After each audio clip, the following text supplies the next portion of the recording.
Hello दोस्तों, आज हम आपसे डिस्कस करने वाले हैं एक बहुत ही versatile reagent lithium aluminium hydride, जिसको LaH भी कहा जाता है।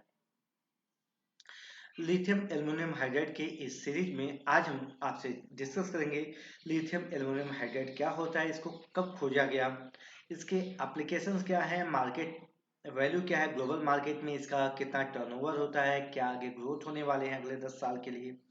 हम ये भी समझेंगे कि इसको रिएक्शन किन किन रिएक्शन के लिए इसका यूज करते हैं, इसको रिएक्शन में यूज करने के लिए कैसे इसको ऐड करते हैं, ये बहुत ही इंपॉर्टेंट है, हमें सीखने लायक है प्रैक्टिकल एप्लीकेशन से। और साथ साथ हम ये भी देखेंगे कि इसको क्विंचिंग कैसे करते हैं, क्या क्या क्विंचिंग के लिए यूज होता है। तो इन सारी चीजों को समझने के लिए लास्ट तक आप जरूर बनिएगा।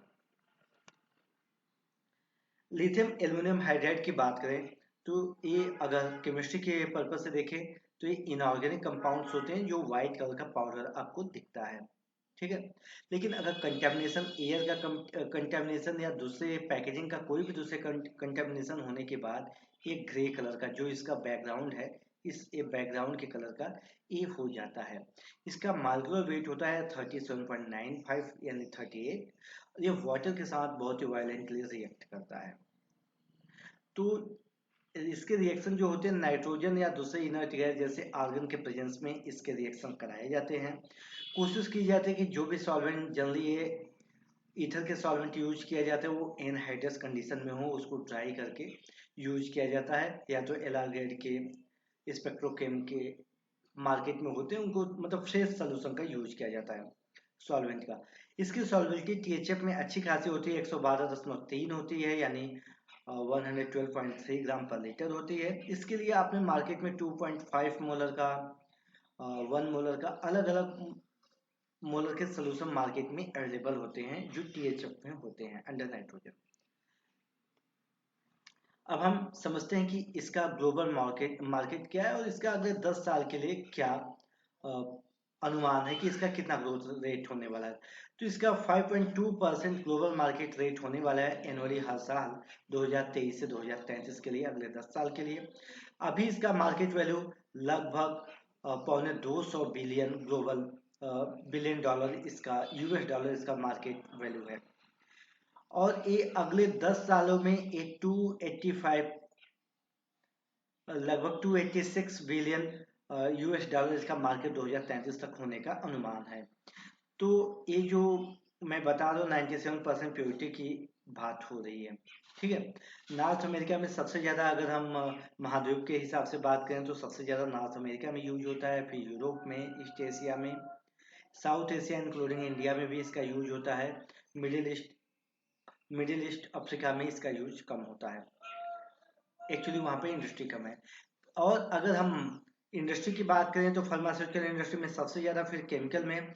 अभी लिथियम आयन बैटरी इन सब का एनर्जी सेक्टर में बहुत बड़ा योगदान है, तो वहाँ भी एनर्जी और पावर सेक्टर में इसका यूज होता है, इलेक्ट्रॉनिक्स में भी इसका यूज होता है। ये जो आंकड़े मैं आपको दे रहा हूँ ये fact.mr साइट से लिया गया है।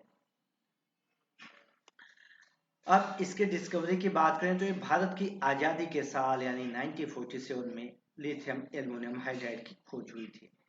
इसको 3 वैज्ञानिकों ने, फिनहोल, बॉड और स्लेसिंजर ने इसका खोज किया था। यह वाटर के साथ बहुत खतरनाक तरीके से रिएक्ट करती है। यह जल्दी organic acid means carboxylic acid और उसके डेरिवेटिव्स के साथ रिएक्ट करते हैं, साथ साथ कार्बोनिल में एल्डिहाइड कीटोन के साथ ये रिएक्ट करती है, यानी कि उनका रिडक्शन करती है। अब इनको कैसे चार्ज किया जाता है ये बहुत ही इंपॉर्टेंट है, रिएक्शन में कैसे इनको यूज किया जाता है। सबसे पहले लिथियम एल्युमिनियम हाइड्राइड का सोल्यूशन के फॉर्म में यूज करना ज़्यादा बेटर है। इस सोल्यूशन के फॉर्म में वाटर में आते हैं। हम सबसे पहले इसमें नाइट्रोजन गैस पर्ज कराते हैं, इसमें डालते हैं। यहाँ पर नाइट्रोजन गैस जो होता है इसका बलून होता है, जनरली बलून का यूज करके हम नाइट्रोजन प्रेशर अंदर करते हैं ताकि इसके अंदर मॉइस्चर ना जाए। फिर एक कैनुला हम लेते हैं, कैनुला शार्प होता है, इस कैनुला को अंदर तक यहाँ पर डिप होता है और ये इधर भी नीचे तक डिप होता है। फिर नाइट्रोजन प्रेशर धीरे धीरे बढ़ाते हैं, तो यहाँ से क्या होता है, नाइट्रोजन प्रेशर के सहारे ये लिथियम एल्युमिनियम हाइड्राइड वापस हमारे इस चार्जिंग फनल में, एडिशन फनल में जाता है। यहाँ पर हमें कितना लेना है, मार्किंग हम पहले से किए होते हैं, हमें कितना लेना होता है, या तो अभी इसमें मार्क तो होता है कितने ml लेने होते हैं, उस हिसाब से हमें सोल्यूशन लेते हैं। फिर जैसे ही ये एडिशन कंप्लीट हो जाता है, हम सबसे पहले इस कैनुला को निकालते हैं, फिर नाइट्रोजन गैस को तो बंद करते हैं, उसके बाद इस नाइट्रोजन गैस का जो ये है निडल, इसको निकालते हैं। और इसको जनरली लोग, मैंने देखा एथाइल स्टेट में इसको क्विंच करते हैं, जो कैनुला लेते हैं। कुछ लोग मेथनॉल में, तो बहुत कम लोग लेकिन करते हैं। कुछ लोग अमोनियम क्लोराइड के सोल्यूशन में जो कैनुला होते हैं, सिरिंज होते हैं, उसको क्विंच करते हैं। और साथ साथ कुछ ऐसे भी लोग केमिस्ट दावा करते हैं कि सोडियम सल्फेट सोल्यूशन में भी इसको क्विंच करते हैं। ये रहा कैसे हमें यूज करना है, शायद आपको समझ में आया होगा। हम दूसरे तरीके से समझ सकते हैं। दूसरे तरीके से हम जो हमारा आरवीएफ है, जिसमें रिएक्शन चार्ज करना है, हम सबसे पहले उसके ऊपर ड्रॉपिंग फनल लगाते हैं। फिर हम जिसमें हमारा है सोडियम लिथियम एल्युमिनियम हाइड्राइड, उसमें कैनुला चार्ज करते हैं, इधर से नाइट्रोजन प्रेशर लगाते हैं। नाइट्रोजन प्रेशर जैसे जैसे बढ़ाएंगे, वैसे वैसे लिथियम एल्युमिनियम हाइड्राइड का सोल्यूशन इस ड्रॉपिंग फनल में जाएगा। यहाँ पर भी हम इसको अच्छे से क्लोज किए होते हैं, और हमें इसका मार्किंग करते हैं कि हमें कहाँ तक लेना है, और उतना ही चार्ज हो जाता है। उसके बाद इसको नाइट्रोजन प्रेशर बंद करके कैनुला निकालते हैं, और नाइट्रोजन प्रेशर के लिए जो इनलेट इसमें लगाते हैं उसको हटा देते हैं। और बाद में जैसा मैंने आपको अभी डिस्कस किया कि एथाइल स्टेट, मेथनॉल या सोडियम सल्फेट, अमोनियम क्लोराइड के सोल्यूशन में, इसमें से किसी के सोल्यूशन में इसको क्विंच कर देते हैं कैनुला को। ठीक है, अब हम इसके केमिकल एप्लीकेशन के बारे में समझेंगे। तो जो लिथियम एल्युमिनियम हाइड्राइड होता है, ये स्ट्रॉन्ग रिड्यूसिंग एजेंट होता है। और ये सोडियम बोरोहाइड्राइड इसका बहुत ही अच्छा कंपटीटर होता है, लेकिन इसका लिमिटेड यूज होता है। तो एल्डिहाइड और कीटोन को एल्कोहल में कन्वर्ट करता है, जैसे सोडियम बोरोहाइड्राइड करता है। एल्डिहाइड को 1 डिग्री एल्कोहल में, और कीटोन को 2 डिग्री एल्कोहल में ये रिड्यूस करता है।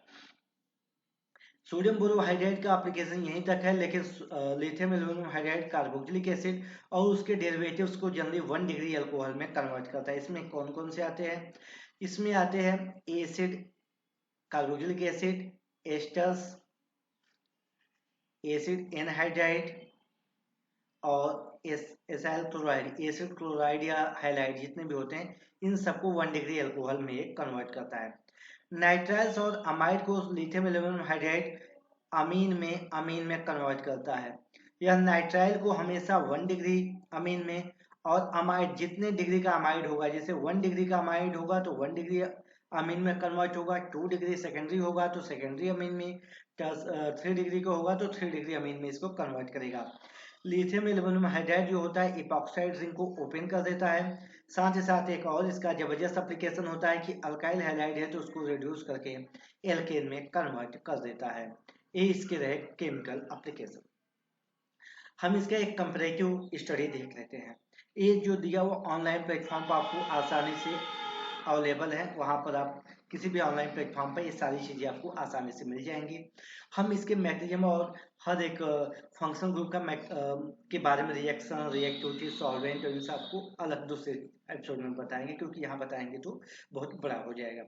यहाँ पर प्रैक्टिकल एप्लीकेशन के पर्पज से यहाँ बता रहे हैं। देखो, सोडियम बोरोहाइड्राइड केवल एल्डिहाइड और कीटोन का ही रिडक्शन करता है, एल्डिहाइड का 1 डिग्री में और कीटोन का सेकेंडरी अल्कोहल में। लेकिन लिथियम एल्युमिनियम हाइड्राइड भी एल्डिहाइड को 1 डिग्री और कीटोन्स को 2 डिग्री अल्कोहल में कन्वर्ट करता है।